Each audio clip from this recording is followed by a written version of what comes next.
I woke up on a Tuesday morning in June to find my backyard fence completely gone. And I mean every single piece of wood had vanished like some neighborhood magician had performed the world's most annoying disappearing act. My name is Gregory Gardner, and I had lived in Meadowbrook Estates in Scottsdale, Arizona, for 3 years without any major problems. Sure, the HOA sent the occasional reminder about trash can placement or holiday decoration removal dates, but nothing that made me want to pack up and leave. That all changed the moment I stepped onto my back patio with my morning coffee and saw straight through to my neighbor's yard where there should have been a 6-foot privacy fence. I stood there for a solid minute, coffee mug halfway to my lips, trying to process what I was seeing. The fence had been there when I went to bed at 11 the previous night. I knew because I had let my golden retriever, Duke, out for his final bathroom break of the evening, and he had done his usual inspection of the fence line, sniffing every post like he was conducting a quality control assessment. Now there was nothing. No posts, no panels, no gate. Just the concrete footing sticking up from the ground like broken teeth, and some disturbed dirt where the fence had stood for the past decade, long before I had even bought the house. I walked out into the yard in my bare feet, feeling the cool morning grass, still trying to make sense of the situation. Duke bounded out behind me, immediately noticed something was different and started barking at the neighbor's yard like he was personally offended by the sudden lack of boundaries. I could not blame him. I felt pretty much the same way.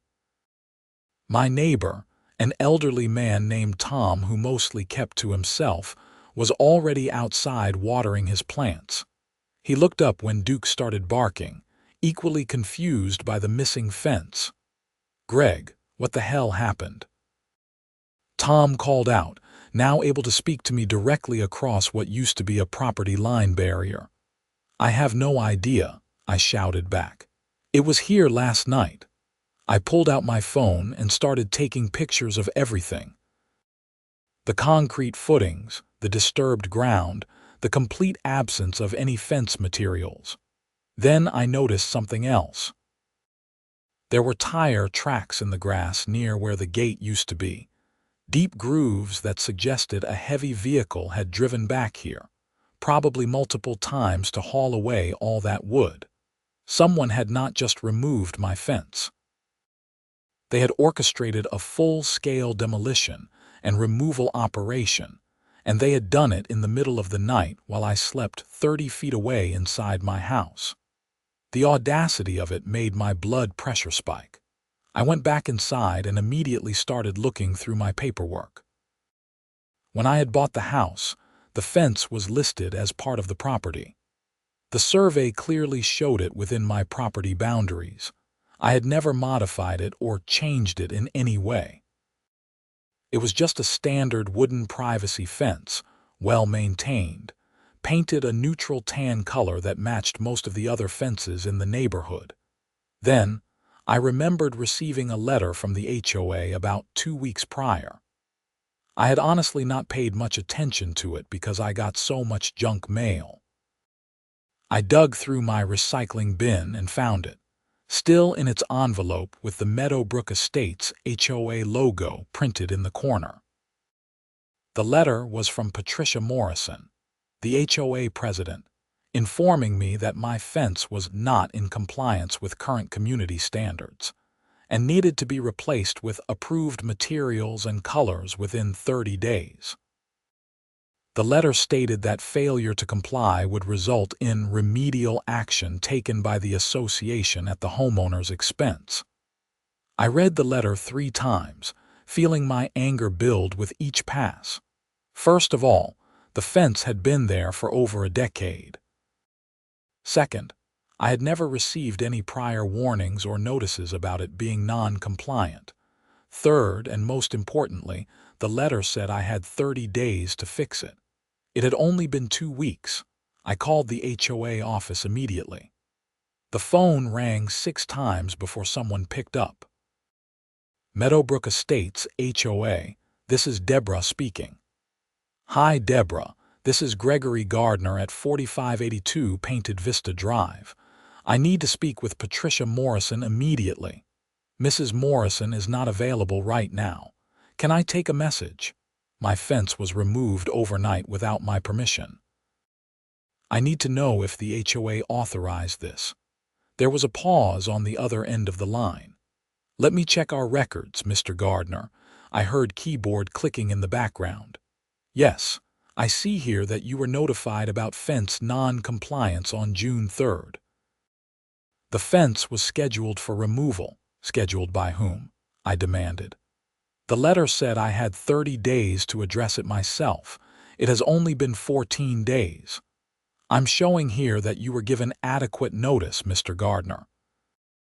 The HOA board voted to expedite the removal due to the severity of the violation. What violation? It is a fence, the same fence that has been there since before I bought the house. I really think you need to discuss this with Mrs. Morrison. She'll be available during our office hours tomorrow from 9 to noon. Tomorrow. Someone removed my fence in the middle of the night and I have to wait until tomorrow. I'm sorry, Mr. Gardner. That is the best I can do. She hung up before I could respond. I stood in my kitchen, gripping my phone so hard my knuckles turned white, trying to decide my next move. I called the Scottsdale Police non-emergency line and explained the situation. The dispatcher was polite but not particularly helpful. So the HOA removed the fence, she asked.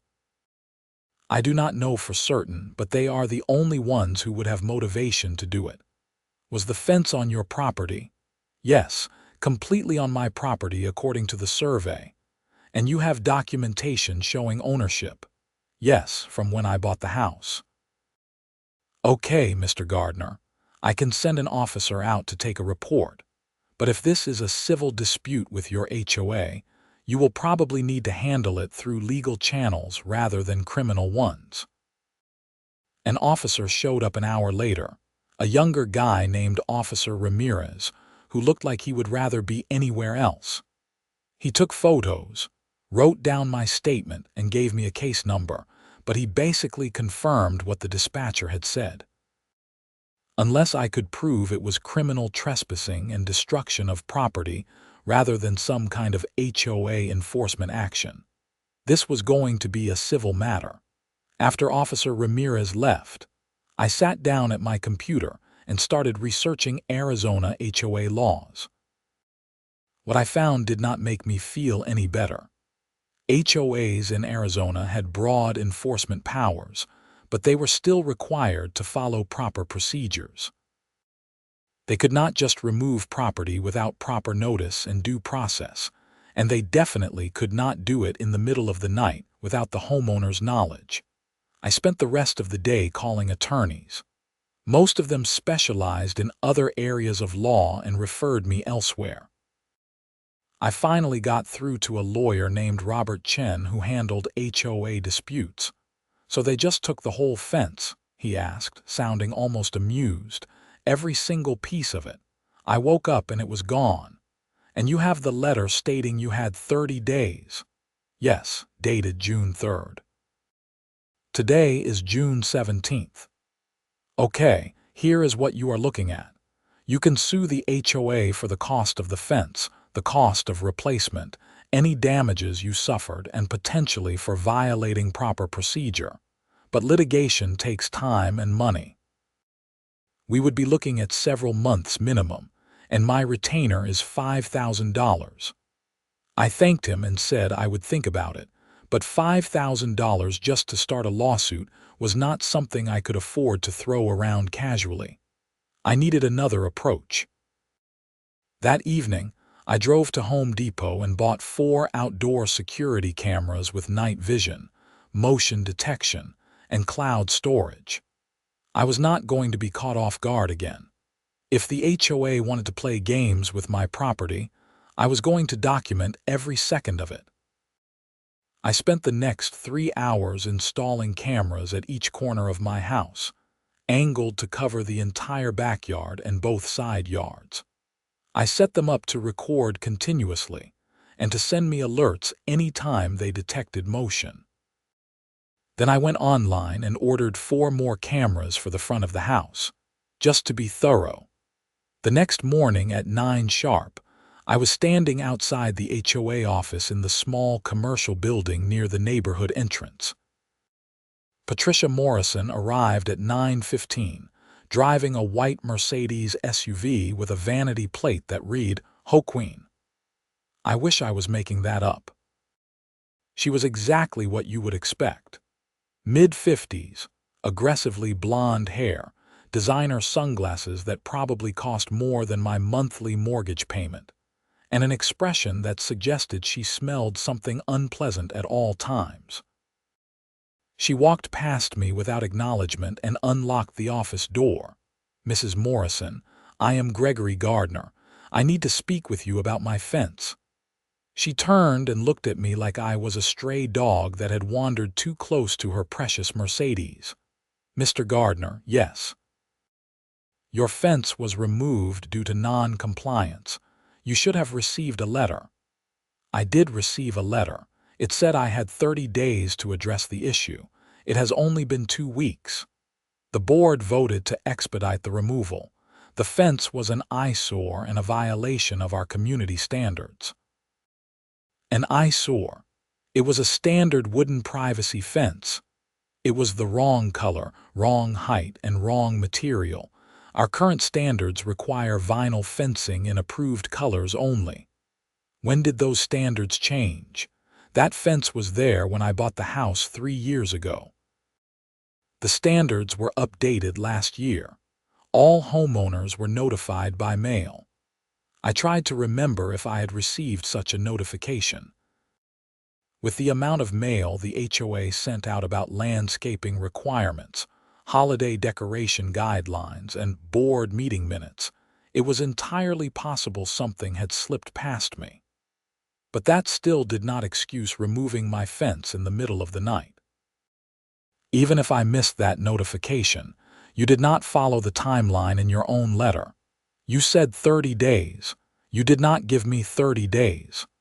Patricia removed her sunglasses and fixed me with a cold stare. "Mr. Gardner, the board has the authority to take immediate action when a violation is severe enough. Your fence qualified.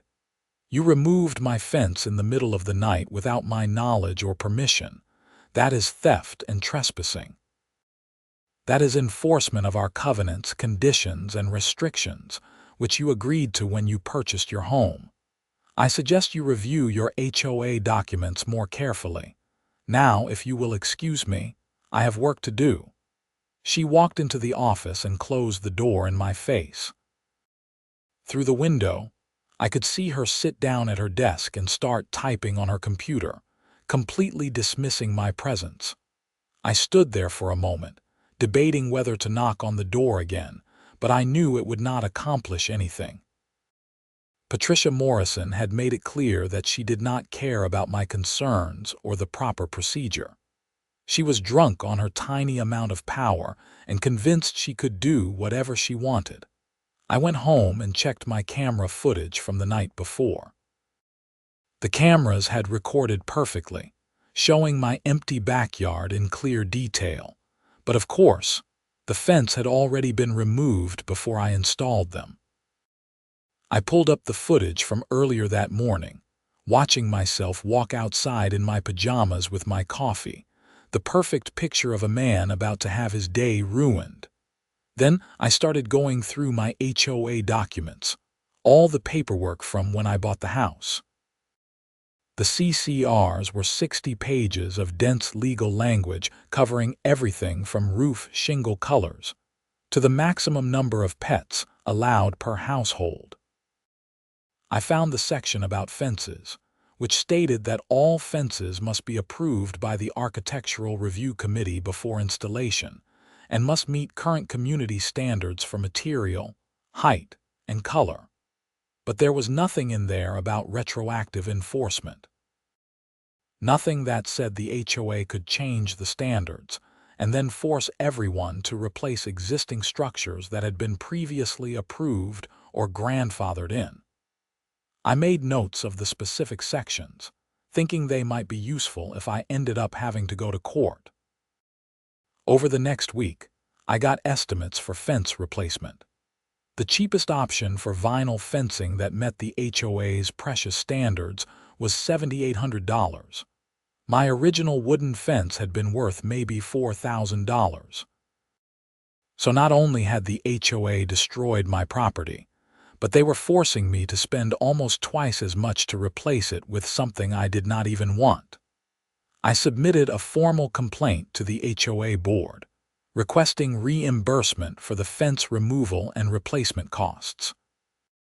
I also filed a complaint with the Arizona Department of Real Estate, which oversees HOA regulations in the state, though I was not optimistic about getting any quick results from a state agency. Then, things got worse.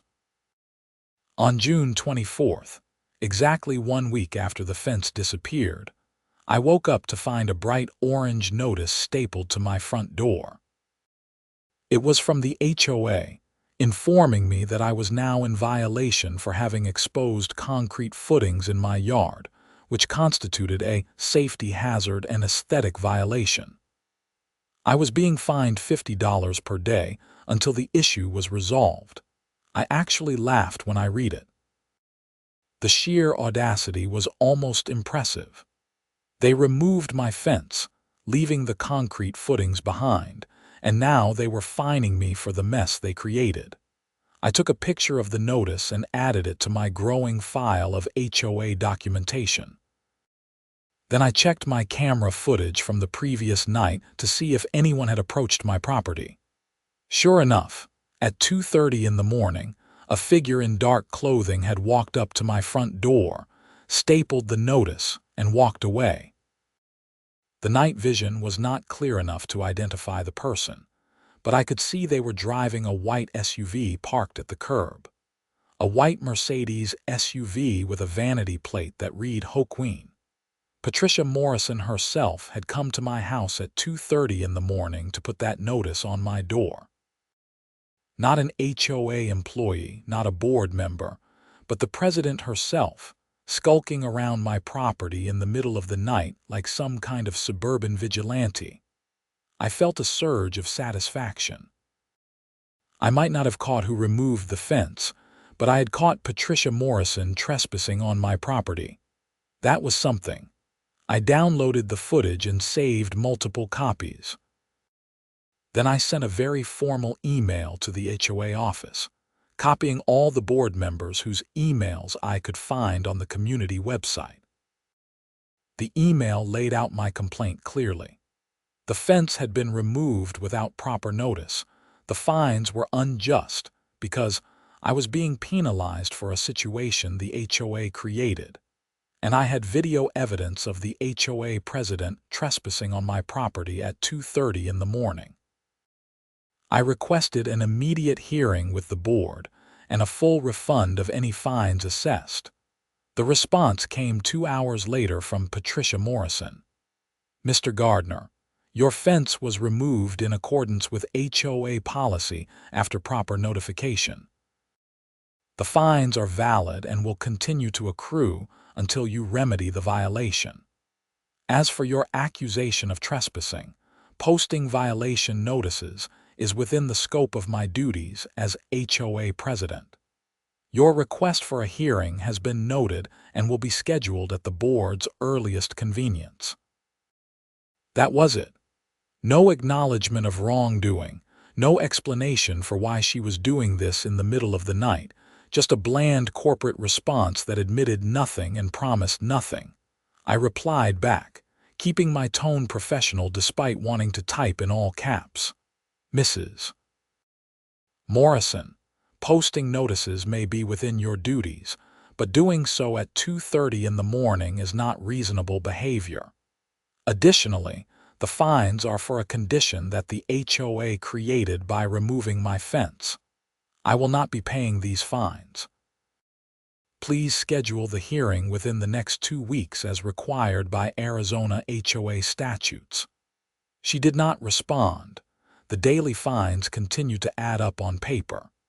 Every few days, I would find another notice on my door, always posted late at night or early in the morning. I documented every single one with my cameras, building a nice collection of videos showing Patricia Morrison sneaking around my property at absurd hours. I also noticed something else in the footage. On the night of June 26th, around 1 in the morning, Patricia's white Mercedes appeared in the background of my front yard camera, parked across the street from my house. She just sat there for about 20 minutes, not getting out, just sitting in her car watching my house. It was creepy and strange, and I could not figure out what she was doing. Then it happened again on June 29th. Same thing. Her Mercedes parked across the street, Patricia sitting in the driver's seat, just watching my house for 15 to 20 minutes before driving away. I started to wonder if there was something seriously wrong with this woman. Normal people did not stake out their neighbors' houses in the middle of the night. Normal HOA presidents, even power-hungry ones, did not engage in this kind of behavior. On July 2nd, I received notice that my hearing with the HOA board had been scheduled for July 16th at 7 in the evening. 2 weeks away, which was the absolute maximum they could delay it under Arizona law. I confirmed my attendance and started preparing my presentation. I put together a folder with printed copies of all my documentation. The original fence notice, photos of the missing fence, the police report, screenshots of the trespassing videos, copies of the fine notices, and a timeline showing how the HOA had violated its own procedures. I also prepared a written statement outlining my demands: full reimbursement for the fence, cancellation of all fines, and a formal apology. During this time, I started talking to other neighbors in the community. I discovered I was not the only one who'd had problems with Patricia Morrison and the current HOA board. My neighbor 2 doors down, a woman named Sarah, told me that the HOA had forced her to repaint her entire house because the beige color she had chosen was not on the approved list, even though 3 other houses on the same street were the exact same color. The repainting had cost her $8,000. Another neighbor, a retired veteran named Marcus, said the HOA had threatened to foreclose on his house over unpaid fines related to his lawn being a 1/4 inch too tall.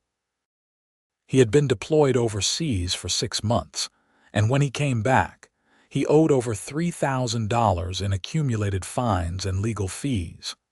The more people I talked to, the more I realized Patricia Morrison was running the HOA like her personal fiefdom. She had a small group of supporters on the board who voted however she told them to, and she used her position to bully and harass anyone who questioned her authority. Several neighbors mentioned that Patricia had started acting especially erratic over the past 6 months. She had always been strict about HOA rules, but lately, she had become obsessive, driving around the neighborhood looking for violations, sending out citation letters for the smallest infractions, and picking fights with homeowners over things that had never been issues before. One neighbor speculated that Patricia's husband had left her recently, and she was taking out her frustrations on the community. Another thought she was trying to generate fine revenue to cover some kind of budget shortfall. A third thought she was just a miserable person who enjoyed making others miserable. Whatever her motivation, the pattern was clear.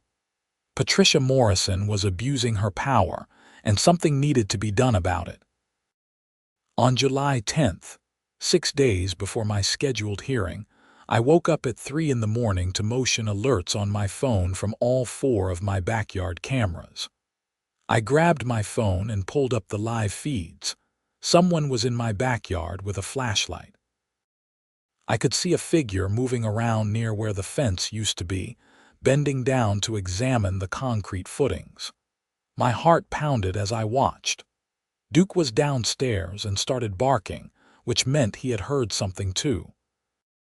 I crept downstairs in the dark, not turning on any lights, and peered out through the kitchen window. The figure was still out there, now walking the perimeter of my yard. The motion sensor lights I had installed after the fence incident suddenly clicked on, flooding the backyard with bright white light. The figure spun around, clearly startled, and I got a perfect view of her face. Patricia Morrison. She was in my backyard at 3 in the morning, wearing dark clothes and carrying a flashlight, examining my property like she owned it. Duke was going absolutely crazy, barking and scratching at the back door, wanting to protect his territory. I grabbed my phone and called 911. 911, what is your emergency? There is someone trespassing in my backyard right now. I can see her on my security cameras. Is the person armed? I do not think so. It is my HOA president. She has been harassing me. Officers are on their way. Stay inside the house and keep your doors locked. I watched on my phone as Patricia realized she had been caught in the light. She looked directly at one of my cameras, and for a moment, we made eye contact through the digital feed. Then she turned and hurried out of my yard, disappearing around the side of the house. I switched to my front yard camera and watched her jog across my front lawn to her Mercedes parked 2 houses down. She got in and drove away quickly, but not before my camera captured perfect footage of her license plate and her face behind the windshield. 2 Scottsdale police cars arrived within 5 minutes. I met the officers at the door and showed them the live footage and the recordings from my cameras. The officers, an older sergeant named Williams and a younger officer named Torres, watched the videos with increasing interest. "And you say this is your HOA president?" Sergeant Williams asked. "Yes, Patricia Morrison. She has been doing this for weeks. Coming to my property at odd hours, posting violation notices, just sitting outside my house in her car. I have hours of footage." "Has she threatened you?" "Not directly, but she had my fence removed without proper notice, and now she is fining me for the mess she created. And now she is trespassing on my property in the middle of the night. I do not know what she is planning, but it feels like harassment." The sergeant nodded. "I agree this is concerning behavior. Can you send us copies of these videos?" "Absolutely. We will go talk to Mrs. Morrison tonight. Given the circumstances, we will probably cite her for trespassing at minimum. If this pattern continues, you may want to consider a restraining order." I gave the officers Patricia's address, which I had looked up in the community directory. They left, and I spent the next hour winding down from the adrenaline, watching my camera feeds and half expecting Patricia to come back. She did not. The next morning, I received a voicemail from Sergeant Williams. Patricia Morrison had been cited for trespassing and had been warned to stay away from my property. She had claimed she was conducting official HOA business and had a right to inspect properties for violations. But the sergeant had informed her that entering someone's backyard at 3 in the morning was not reasonable and would be considered criminal trespassing if it happened again. I felt a small sense of victory, but I knew this was not over. Patricia Morrison did not seem like the type to back down just because a police officer told her to. The HOA hearing was scheduled for July 16th, and I spent the intervening days preparing. I burned DVDs with the most relevant camera footage and created a PowerPoint presentation outlining the timeline of events and the HOA's violations of its own procedures. On the day of the hearing, I arrived at the community clubhouse at 6:45, 15 minutes early. The hearing was scheduled for 7, and I wanted to be ready. I set up my laptop and connected it to the TV in the meeting room, testing the presentation to make sure everything worked.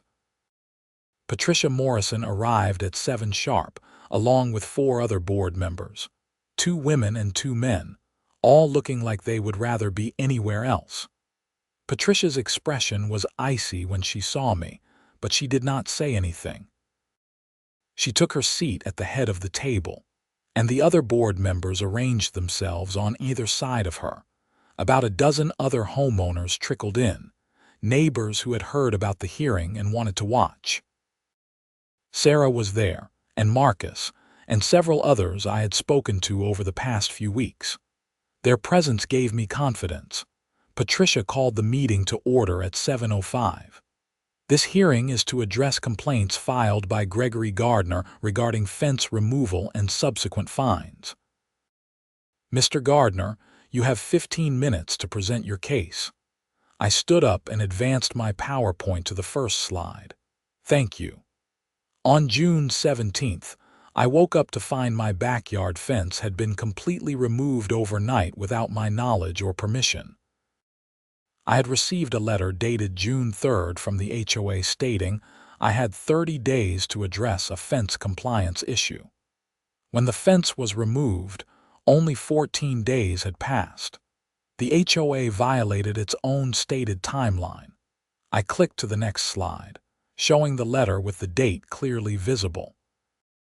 The removal of the fence was done in the middle of the night without notifying me beforehand. No one knocked on my door, no one called me, no one gave me any warning that this was about to happen. I woke up to find my property had been altered without my consent. Click. Photos of the missing fence and the concrete footings. The HOA then began fining me $50 per day for the exposed concrete footings, which are only exposed because the HOA removed the fence. Essentially, you created a violation and are now punishing me for it. I have been assessed over $1,000 in fines for a situation I did not create. Click. Copies of the fine notices. Furthermore, I have documented evidence of the HOA president, Patricia Morrison, trespassing on my property multiple times, including entering my backyard at 3 in the morning on July 10th. The Scottsdale police have cited Mrs. Morrison for this trespassing. I started playing the video footage on the TV. The room went silent as everyone watched Patricia Morrison sneaking around my property in the middle of the night. When the footage showed her in my backyard, clearly illuminated by my motion lights, several of the homeowners in attendance gasped. Patricia's face turned red, but she said nothing. I let the video play for another minute, then stopped it. I am requesting the following. 1. Full reimbursement for the value of the fence that was removed, estimated at $4,000. 2. Cancellation of all fines related to the concrete footings. 3. A formal apology from the board and a guarantee that proper procedures will be followed in the future. 4. Removal of Patricia Morrison from her position as HOA president due to abuse of power and criminal trespassing. I sat down. The room was completely quiet. Patricia cleared her throat. Mr. Gardner, the HOA acted within its authority to remove a non-compliant fence. The board voted to expedite the removal because the violation was severe. You have no grounds for reimbursement. Show me the board vote, I said. Show me the minutes from the meeting where this was discussed and voted on. Patricia glanced at the other board members. That was an executive session. The minutes are confidential. Arizona law requires HOA boards to keep minutes of all meetings, including executive sessions, and homeowners have a right to review them. I formally request to see the minutes from the meeting where my fence removal was authorized. One of the other board members, a man named Richard, spoke up. Patricia, we did not actually vote on this, did we? I do not remember an executive session about Gardner's fence. Patricia shot him a look that could have melted steel. We discussed it via email. Email votes are not valid under our bylaws, Richard continued, looking uncomfortable but determined. All board votes have to happen during properly noticed meetings. The room erupted. Other homeowners started shouting questions and complaints. Sarah stood up and started talking about her forced house repainting. Marcus brought up his deployment fines. It became clear very quickly that Patricia had been making unilateral decisions and claiming they were board authorized when they were not. Patricia tried to regain control of the meeting, banging a gavel on the table, but the damage was done. The other board members were looking at her with expressions ranging from confusion to anger to betrayal. They were realizing they had been used as rubber stamps for Patricia's personal vendetta against homeowners she did not like. The meeting devolved into chaos for about 20 minutes before Richard finally stood up and called for order. I move that we table this hearing until we can conduct a full review of all HOA enforcement actions taken over the past year, he said. I also move that Patricia Morrison be temporarily suspended from her duties as president pending this review. Second, said one of the other board members immediately. You cannot do this, Patricia said, her voice shaking with rage. I am the president of this board. I have authority here. The board can vote to suspend any officer with a majority vote, Richard said. It is in our bylaws. All in favor. 3 hands went up immediately. The fourth board member, a woman who had been silent throughout the meeting, hesitated, then slowly raised her hand as well. 4-1. Patricia, you are suspended as president effective immediately. Please turn over all HOA records and materials to me by the end of the week. Patricia stood up, grabbed her purse, and stormed out of the room without another word. The door slammed behind her hard enough to rattle the wall. After she left, the mood in the room shifted from angry to almost celebratory. Homeowners started sharing their own stories of HOA abuse, and Richard took notes, promising to investigate every single complaint. He apologized to me personally for what had happened, and said the board would be voting to reimburse me for the fence and cancel the fines at their next official meeting. I drove home that night feeling better than I had in weeks. It was not a complete victory yet, but it was a major step forward. Patricia Morrison had finally faced consequences for her actions. But of course, Patricia was not the type to go quietly. The next morning, I woke up to find my front yard had been vandalized. Someone had spray painted HOA violation in huge red letters across my driveway and front walk. They had also dumped what looked like several bags of garbage across my front lawn. My cameras had caught everything. At 4:30 in the morning, a white Mercedes SUV had pulled up in front of my house. Patricia Morrison got out, spray-painted my driveway, dumped the garbage, and drove away. The footage was absolutely crystal clear. Her face, her license plate, everything. I called Sergeant Williams directly this time. He arrived within 30 minutes, took one look at my vandalized property, and watched the camera footage. She just cannot help herself, can she? He said, shaking his head. Okay, Mr. Gardner, this is vandalism and criminal damage. I am going to arrest Mrs. Morrison this morning. Given the escalating pattern of behavior and the fact that she violated the trespassing warning, I will also be recommending that the prosecutor charge her with stalking and harassment. Thank you, Sergeant. In the meantime, I strongly suggest you get a restraining order. This woman seems obsessed with you, and I do not think she is going to stop on her own. 2 hours later, I watched from my window as 2 police cars pulled up to Patricia Morrison's house 3 streets over. Sergeant Williams and Officer Torres walked to her door, and a few minutes later, Patricia emerged in handcuffs. Several neighbors came out of their houses to watch. Patricia was screaming something I could not quite hear, struggling against the officers as they guided her into the back of the patrol car. I felt a strange mix of satisfaction and sadness. Satisfaction that she was finally facing real consequences. Sadness that it had come to this. If she had just followed proper procedures, if she had treated homeowners with basic respect and dignity, none of this would have happened. I spent the day cleaning up the spray paint and garbage. Several neighbors came by to help, including Sarah and Marcus. We worked together, scrubbing at the red paint with various cleaning solutions until it was mostly gone, and hauling the garbage bags to the curb. "Good riddance," Sarah said as we worked. "Patricia has been making everyone miserable for months.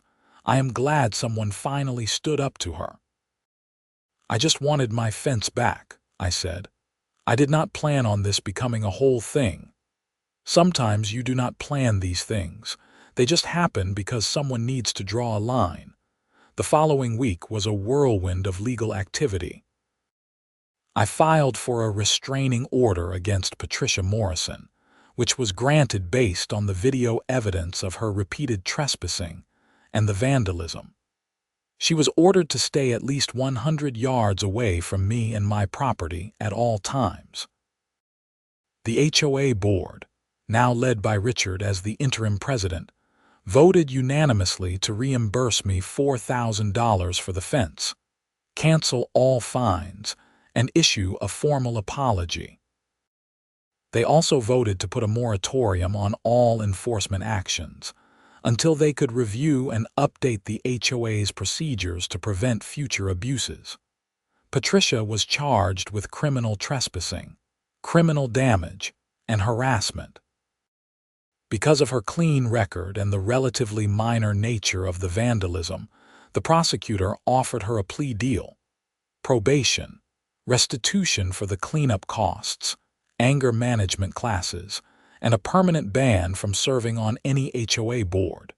She rejected the plea deal and demanded a trial. The trial was scheduled for October 15th. In the meantime, I went ahead and had a new fence installed, this time in the HOA-approved vinyl with the correct color from the approved list. The HOA reimbursement covered about half the cost, and I paid the rest out of pocket, figuring it was worth it to finally have privacy in my backyard again. Duke approved of the new fence, christening each post with his usual thoroughness. As the trial date approached, I got a call from the prosecutor, a woman named Emily Barrett. "Mr. Gardner, I wanted to give you a heads up. Mrs. Morrison's attorney is planning to argue that everything she did was in her capacity as HOA president and therefore protected activity. They are going to try to paint you as a difficult homeowner who refused to follow the rules. But the HOA board already acknowledged she was acting outside her authority," I said. "I know, and we have statements from the board members to that effect. But I wanted you to be prepared for them to attack your credibility. They will probably bring up every minor violation or complaint in your HOA file. There is nothing in my file except the fence issue. Then we should be fine. Just be ready to testify clearly and calmly about what happened." The trial lasted 2 days. I testified on the afternoon of the first day, walking the jury through the timeline of events and showing the camera footage. Patricia's attorney, a slick-looking guy in an expensive suit, tried to make me seem unreasonable, but it was hard to argue with video evidence of his client sneaking around my property in the middle of the night and spray painting my driveway.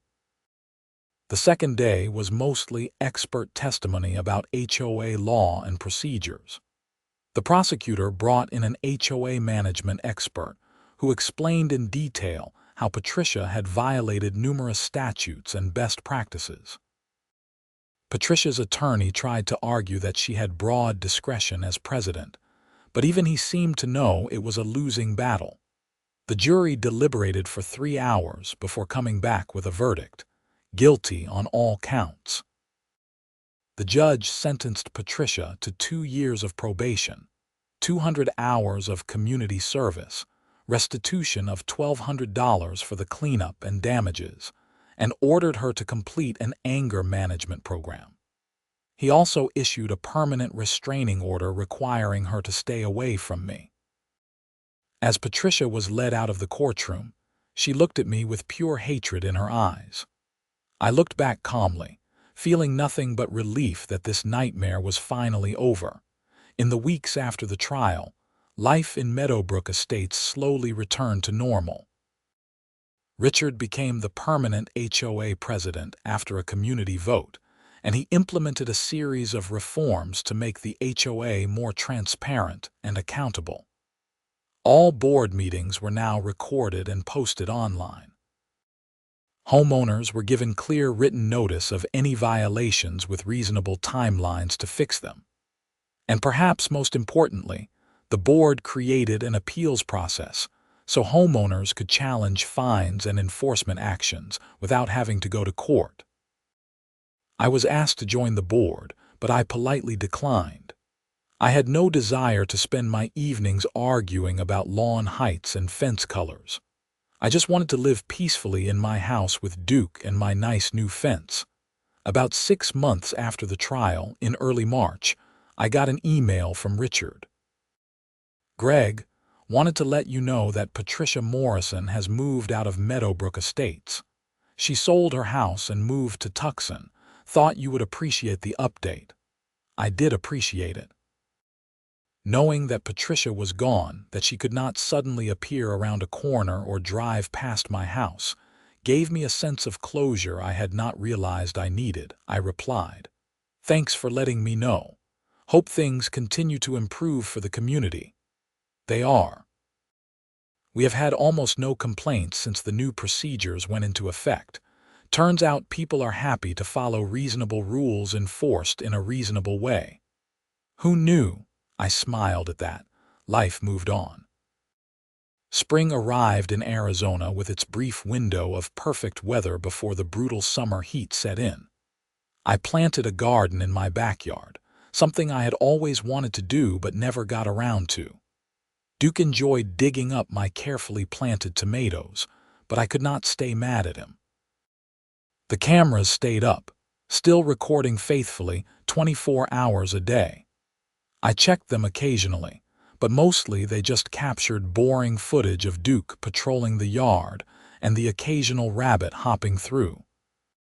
One evening in late April, I was sitting on my back patio with a beer, watching the sunset paint the sky in shades of orange and pink when my phone buzzed.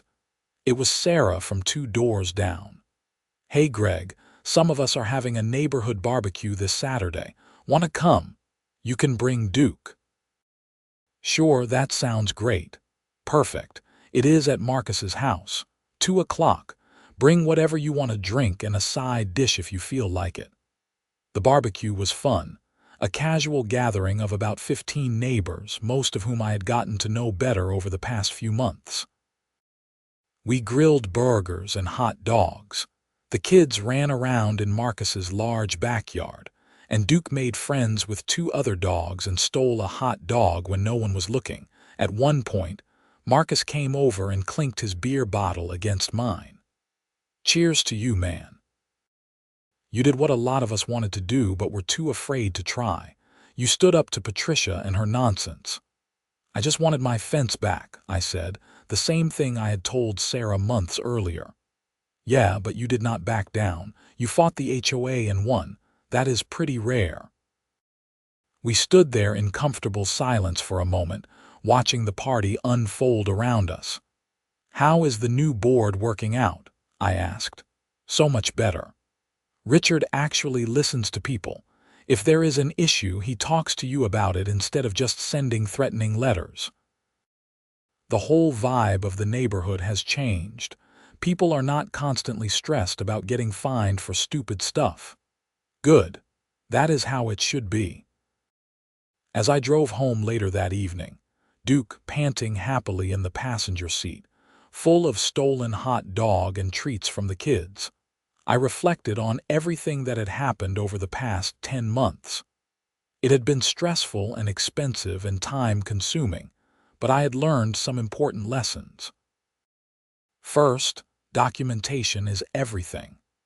Without those cameras, without the video evidence, I would not have been able to prove what Patricia was doing. It would have been my word against hers, and as the HOA president, she would have had more credibility. Second, HOA boards have a lot of power, but that power is not unlimited. They have to follow their own rules and procedures, and they have to comply with state laws. When they do not, homeowners have recourse, even if that recourse requires time and effort to pursue. Third, standing up to bullies matters. Patricia Morrison had been terrorizing homeowners for months, maybe years, and she had gotten away with it because no one wanted to rock the boat. Sometimes you have to rock the boat.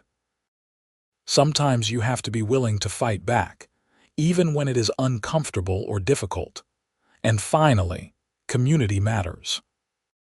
The support I got from neighbors like Sarah and Marcus, the way people came together once Patricia was gone, the barbecues and the casual friendships that developed, all of that made living in Meadowbrook Estates worthwhile.